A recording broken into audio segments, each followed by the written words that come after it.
I know. This one took a while to come out. There's no excuse for it. I mean, it wasn't really quite like a Battle Network 5 situation of me just loathing trying to play the game. It's just, ADHD is just a hell of an ailment. So, just to clarify, originally when I was going to take a look at the Battle Network series, I was really only going to take a look at the ones I played as a kid, so 3 through 6. Since I felt like trying to go back to 1 and 2 would have felt a little bit redundant, since I figured 3 would have had everything I kind of wanted to take a look at the very least. But then I was looking at some of your guys' feedback, and, well, it seems like there's something interesting about 2 to at least try and take a look at the very least. So yeah, it's been a while. I actually started playing this right after the Battle Network 6 review, but then I just kind of kept getting sidetracked, so yeah, whatever. Finally, I've done it, so now we can finally take a look at Megaman Battle Network 2.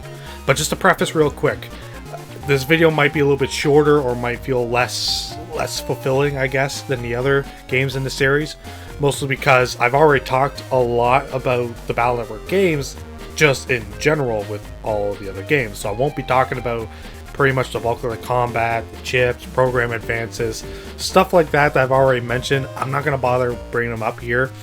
To me, I felt like at the very least you should have looked at the other games that I've covered. I know it sounds pretentious in a way, but it's just how I've kind of handled my structure for these reviews. I might change it in the future, but for now, I've only just got the assumption that you've looked at the other games that I've covered and has then henceforth known what this game's pretty much going to be mostly about. So I'm just here to talk about its differences compared to the others. So, without any further ado, let's see what all the hubbub's about. Get it? Because Hub and Mega Man's name's Hubbub. I'm sorry. The Mega Man Battle Network 2.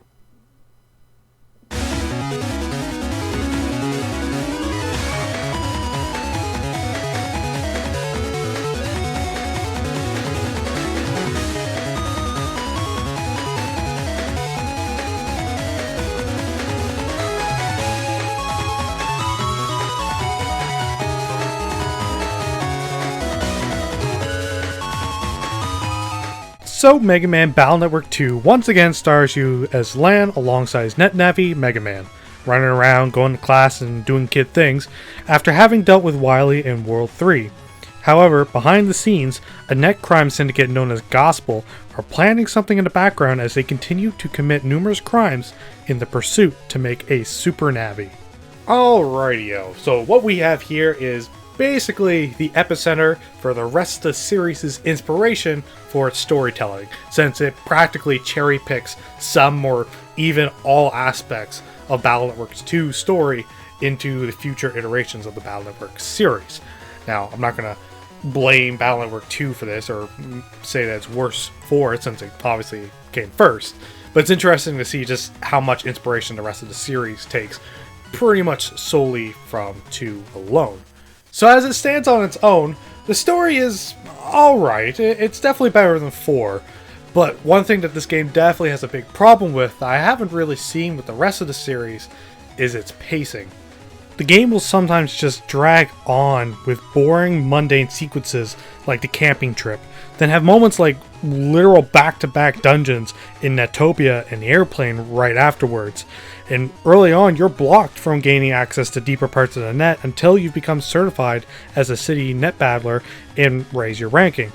I've seen the roadblocks the game used before, and at least those kind of make sense in context, but here, it's not only a boring excuse for a roadblock, the means of getting around are dumb as it forces the player to do side quests in order to qualify for the exams.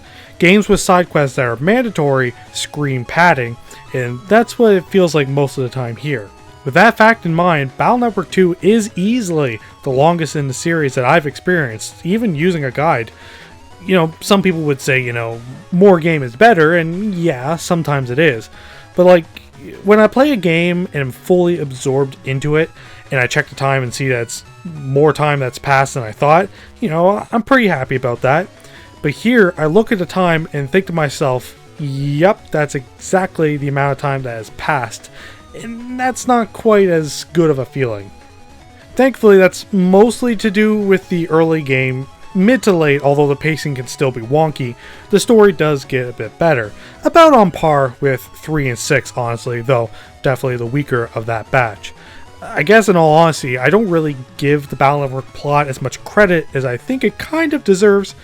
I described them as similar to Saturday morning cartoons, and yeah, that sort of means I don't feel like the games break ground in the narrative, but even usage of cliches and predictable themes can sometimes be done well, and I feel the Battle Network series does do a good job on that front. But alright, enough about the plot. What else is going on here? It is a game after all. Well, it is a lesser version of Battle Network 3, obviously, so there's not much technically to discuss, but there are some key differences worth discussing. Firstly, Mega Man has a level. Oh my god, I know. Crazy. It's about the only signifier I've ever seen that remotely reminds me that the Battle Network games are technically RPGs, though Mega Man's level doesn't really mean much. But how does one raise that level? Well, by collecting HP memories that we've always seen before, as well as power-ups.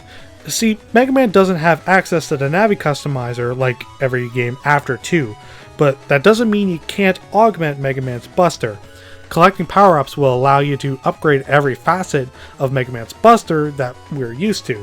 That being said, the Buster is so much worse in this game than any other I've played, especially early on.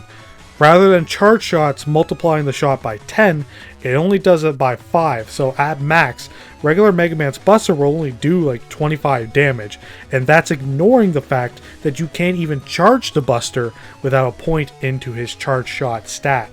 I think rather than focusing on regular Mega Man, you were supposed to focus on his style since this was the first game to introduce them.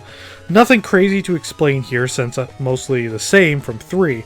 However, firstly, it sort of felt like they were introduced a little bit too late into the game. Like, I got good mileage out of it, and getting out of the tedium that was regular Mega Man's Buster was nice. I just wish it was introduced a little bit sooner. And secondly, more importantly, you can have up to 2 styles to swap between fights. I said that exact thing in Battle Network 3, that I wish Mega Man had even just one more style to pick from, and here it is. I sort of understand the point of not letting you have 2 in Battle Network 3, since by ranking up the style more and more, you'd get the Navi Customizer piece for that style to use even on a different one as you'd please. But I very rarely ever got more than one style change opportunity in 3, so the whole system kind of felt pointless, and you lose access to that specific element.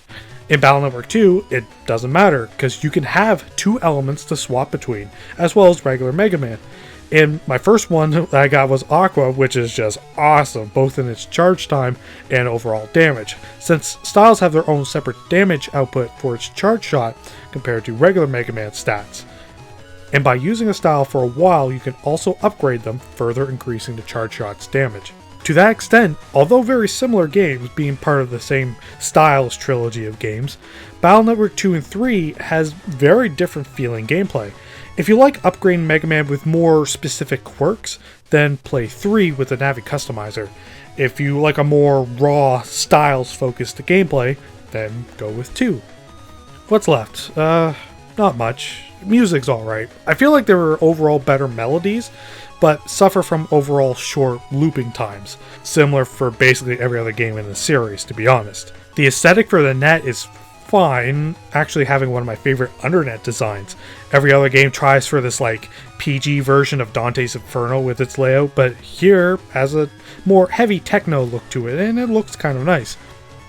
With that said, god damn do I hate the layout of the net this go around. Like, don't get me wrong, it's the internet. Take one wrong turn and you never know what you might find. Oh, that's not a good hub to go find. But I feel like every other game's version of the net just feels better to explore, you know? I don't know. Weird complaint, I know, but I did eventually get used to it. It's just a really bad layout early on. And yeah, this game does have a somewhat heavier focus on dungeons, just like with 3 and 6 to an extent, although that final dungeon can go kiss my ass. And that's basically it. I know I had a lot of people mention about just how like game breaking and fun it was to use some of the chips in this game. But to be honest, I didn't really feel any different one way or the other. Not that I would have really harshly judged the game one way or the other if it did have game breaking chips. But it's just with how I played, I don't know. I just didn't really see it, I guess. But yeah, no, it's a Battle Network 2 is definitely a game that I enjoyed. And as a compliment to 3, it's a pretty good game in the series. Although I do still kind of prefer 6 over the others. And to that end, that's it. Like I said, I wasn't actually going to take a look at Battle Network 1 and 2, but just based off your guys' feedback, I felt like 2 was worth having a look at the very least. But based off of that, and having played through 2 and 3 together, I'm not going to play through 1, okay? Sorry, not sorry, you know, I just don't really feel like it's worth my attention, especially given the huge backlog games I still have to try and get through. So sorry, I'm not going to take a look at Battle Network 1. But it won't be my last Battle Network game I'm going to take a look at per se, but that's for a future update video, so stick around pretty soon for that. Should be up shortly. But anywho, thank you all so much for watching. Like what you saw, you can click right up there to check out some of my other videos that I've done, or if you really feel like it, you can click right up there to subscribe. And until next time, guys, I will see you all later.